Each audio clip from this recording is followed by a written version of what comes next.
मला काही न्याय मिळाला नाही। माझं घरकुलाचे पैसे जे अडवले गेलेत त्याच्यासाठी मी इथं न्याय मागण्यासाठी तहसील कार्यालयाच्या समोर बसले। 1.5 महिना झालाय आता इथं आहे, तरी काय माझ्याकडे लक्ष देत नाहीत। ते घरकुलाचे पैसे माझे सोडा म्हणते, काय सोडले नाहीत त्यांनी। माझं घर जे आहे आता राहायचं ती बेघर झालेली आहे मी।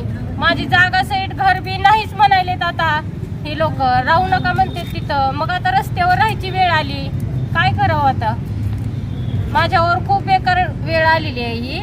त्याच्यावर मी इथं दगडाची चूल मांडलेली आहे आणि 3 दगड ही BDO साहेब आणि विस्तार अधिकारी, ग्रामसेवक, लिपिक हे लोक माझ्यावर खूप अन्याय करतात। ह्यांच्याकडनं असं ही व्हायलंय, चुकीचं व्हायलंय सगळं। माझं घरकुलाचं पैसे अडवून आज मी रस्त्यावर इथं चूल मांडून खायला लागले मी इथं लेकराला घेऊन, माझ्यावर अन्याय झाल्यामुळं।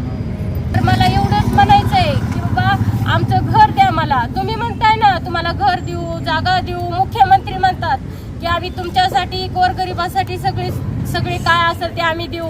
लाडक्या बहिणीचा संसार उघड्यावर पडला आता बघा तुम्ही। लाडक्या बहिणींकडे तुम्ही म्हणताय ना आमच्या लाडक्या बहिणीला त्रास होऊ देणार नाही, आम्ही उभा राहणार आहोत म्हणताव। आणि आज माझ्यावर ही वेळ आली की मला इथं चुलीवर स्वयंपाक करावा लागायले। रस्त्यावर मी आलेली आहे, मी रस्त्यावर बसून खायला लागले। आज माझी लेकरं घेऊन मी रस्त्यावर आहे, तर मला न्याय देणार का नाही तुम्ही?